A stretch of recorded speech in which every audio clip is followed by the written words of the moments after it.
नमस्कार दोस्तों, आप सभी दर्शकों को हमारे YouTube चैनल में स्वागत है। दोस्तों, आज का वीडियो बहुत महत्वपूर्ण होने रहने वाला है क्योंकि आज के इस वीडियो में हम आप लोगों को दो चीज़ के बारे में बताने जा रहे हैं। दोस्तों, पहला होगी धन की प्राप्ति। लौंग और कपूर के इस उपाय से जानिए और फायदे के बारे में बताने जा रहे हैं। और दूसरा, भूलकर भी नहीं करना चाहिए, इन चीजों का दान माना जाता है, धन के लिए अशुभ के बारे में बताने जा रहे हैं। दोस्तों, वीडियो शुरू करने से पहले आप सभी दर्शकों से एक छोटी सी ऋतु व्यस्त करना चाहेंगे। अगर आप चैनल पर पहली बार आए हैं और इसी तरह रोजाना तंत्र मंत्र और उपाय से संबंधित जानकारी प्राप्त करना चाहते हैं तो अभी हमारे चैनल को सब्सक्राइब कर लीजिए, जिससे आपको प्रतिदिन इसी तरह की जानकारी अपडेट मिलती रहेंगी। दोस्तों, पहला होगी धन की प्राप्ति। लौंग और कपूर के इस उपाय से जानिए और फायदे।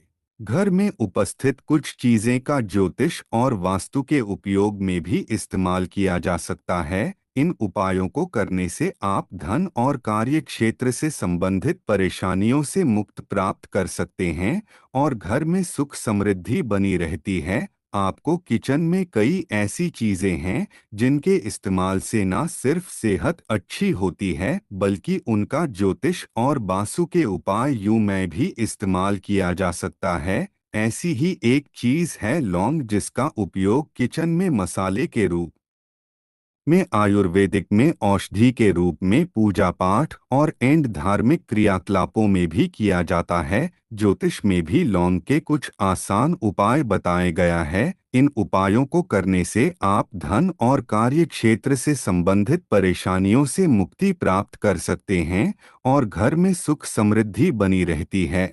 और खास तौर पर लौंग के साथ कपूर जलाना बेहद शुभ माना जाता है और दोनों को एक साथ चलाने से घर में न केवल सुख शांति आते हैं बल्कि घर के से नाराज मत हो जा भी दूर होती है। चलिए आपको बताते हैं लौंग और कपूर से जुड़े आसान उपयोगी उपाय।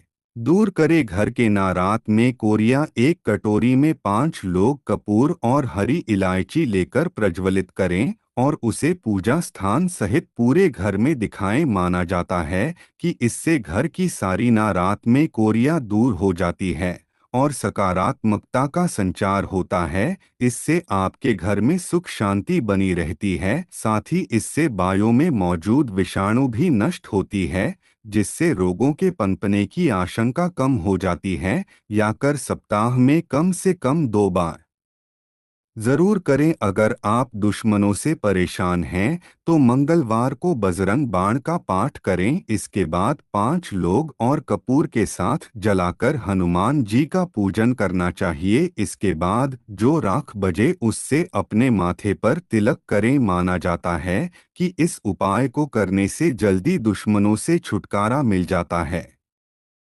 अब हम बताएंगे अचानक धन की प्राप्ति के लिए क्या करना है। तो दोस्तों, अचानक धन की प्राप्ति के लिए रात को सोने से पहले चांदी की कटोरी में लौंग और कपूर को एक साथ चलाएं। इससे घर में कभी भी धन की कमी नहीं होती है, वहीं लोगों को अचानक से धन प्राप्त होना शुरू हो जाता है। इसके अलावा 5 गोलियों और 5 लोग लेकर लाल रंग कपड़े में बांधकर मां लक्ष्मी के चरणों से स्पर्श करवाने के बाद अपनी तिजोरी में रख दें। इससे धन में बरकत बनी रहती है। अब हम बताएंगे घर में सुख शांति का होगा कैसे होगा वास, क्या करना है। तो दोस्तों, घर में सुख शांति का होगा वास। आप रोजाना घर में कपूर के साथ लोगों को जलाएं, फिर इसके धुएं को पूरे घर में दिखाएं। ऐसा करने से पारिवारिक क्लेशों से मुक्ति मिल सकती है और सदस्यों के बीच आपसी प्रेम भाव बना रहता है, साथ ही रोगों से मुक्ति भी मिल जाती है। घर में सुख शांति के लिए यह उपाय काफी कारगर माना जाता है। और दोस्तों, दूसरा, भूलकर भी नहीं करना चाहिए, इन चीजों का दान माना जाता है, धन के लिए अशुभ। दोस्तों, वीडियो शुरू करने से पहले आप सभी दर्शकों से एक छोटी सी ऋतु व्यस्त करना चाहेंगे। अगर आप चैनल पर पहली बार आए हैं और इसी तरह रोजाना तंत्र मंत्र और उपाय से संबंधित जानकारी प्राप्त करना चाहते हैं तो अभी हमारे चैनल को सब्सक्राइब कर लीजिए, जिससे आपको प्रतिदिन इसी तरह की जानकारी अपडेट मिलती रहेंगी। दोस्तों, भूलकर भी नहीं करना चाहिए। इन चीजों का दान माना जाता है धन के लिए अशुभ। इन चीजों का दान करने से घर की सुख शांति होती है भंग। हिंदू धर्म में दान करना बहुत पुण्यदायी कार्य माना जाता है। दान पुण्य करने से न सिर्फ ईश्वर की आशीर्वाद प्राप्त होती है बल्कि घर में सुख शांति और बरकत भी आती है। जरूरतमंद लोगों को मदद करना मानव जीवन में बहुत बड़ा कार्य माना जाता है। लेकिन कुछ ऐसे दान होते हैं जिन्हें दान करने से लाभ नहीं बल्कि नुकसान होती है। कई समस्या का सामना करना पड़ता है। विभिन्न ग्रंथों और पुराणों में वह गरुड़ हो या पद्म पुराण, इनमें पात्रों का दान करना बहुत बड़ा उत्तम माना गया। लेकिन यह भी कहा है कि दान ऐसे व्यक्ति को देना चाहिए जो उसके योगी हो, यानी वैसे व्यक्ति को देना चाहिए जिसे जरूरत है, उसी को देना चाहिए जिससे वह संतुष्ट हो सके। अब आघाए हुए दान से कोई लाभ नहीं होता है। हो सकता है कि वह आपकी वस्तुओं या दान दी गई चीजें को उपयोग ना करें और जरूरतमंद लोगों को देंगे तो वह आपकी वस्तुओं को जब उपयोग करेगा तब आपको आशीर्वाद देगा, जिससे आपका पुण्य बढ़ेगा। जिसे जरूरत नहीं है उसे दोगे तो वह हो सकता है कि आपको कोसता ही रहे कि बेमतलब का ये केबाड़ दे दिया। यानी दान लेने वाली और दान देने वाली की भावना प्रमुख है। आप खुशी से देंगे और लेने वाले खुशी से लेगा तो पुण्य की प्राप्ति होती है। नाराज हो जाती है लक्ष्मी माता।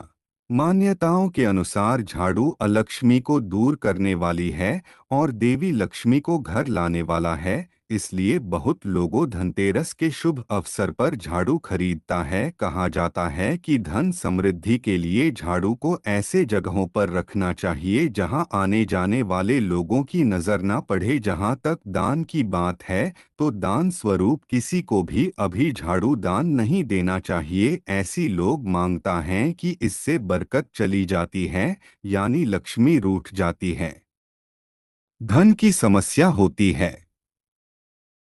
जिन लोगों की कुंडली में गुरु सप्तम स्थान में है वो नवीन वस्त्रों का दान स्वयं अपने हाथों से नहीं देना चाहिए। इसे लाल किताबों में बताया गया है कि नवीन वस्त्रों के साथ सुख भी प्रवाहित हो जाती है। वैसे जरूरतमंद लोगों को अपने हाथों से दान देना अच्छा माना जाता है। इससे शनि का अशुभ प्रभाव दूर होता है। कहते हैं कि शरीर निरोग होता है। कुछ लोग तो इसी मान्यता के आधार पर अपने पहने हुए वस्त्र को दान करते हैं। इसे टोटके पर भी आजमाया जाता है। ऐसा भोजन दान देने वाले अशुभ परिणाम पाते हैं। भूखे को दान देना उत्तम माना गया है। धर्म ग्रंथों में कहा गया है कि अन्य दान से बड़ा कोई दान नहीं है, इसे देवता अति प्रसन्न होते हैं। लेकिन कुछ लोग भूखे इस लोक के सामने रामस्वरूप बासी और अनुरुचिकर भोजन रख देते हैं। ऐसे दान करना पूर्ण नहीं, पाप को बढ़ाता है। ऐसे लोग को घर देवी लक्ष्मी अधिक समय तक नहीं रहती है, क्योंकि यह भूखे व्यक्ति और देवी अन्नपूर्णा का भी अपमान माना गया है। नरक से मुक्ति के लिए शास्त्रों में बताए गए हैं। यह उपाय धार्मिक पुस्तकों का दान भी तब आपको बढ़ाता है। गीता में बताया गया है कि ऐसे व्यक्ति को गीता का ज्ञान मत दो जिसके इसमें आरुषि हो या सुनने की इच्छा ना रखता है। इस प्रकार धार्मिक पुस्तकों का दान भी ऐसे लोग को नहीं देना चाहिए जिनकी धर्म में रुचि ना हो। नास्तिक व्यक्ति को ऐसे पुस्तक का दान देंगे तो वह उससे ज्ञान लेने की वजह आप मानपूर्वक कहीं रख देगा। इससे पुण्य की वजह पाप बढ़ेगा। इसलिए धर्म और उन्नति की कामना रखने वाले को धार्मिक पुस्तकों का दान किसी धार्मिक व्यक्ति को ही देना चाहिए। इसके अलावा सुख समृद्धि चाहने वाले को नुकीली चीजें का निदान करने से बचना चाहिए, ऐसे मान्यता करती है। तो दोस्तों, आपको जानकारी कैसी लगी कमेंट करके अवश्य बताएं। फिर मिलते हैं एक नई और ताज़ा एपिसोड में। तब तक के लिए नमस्कार।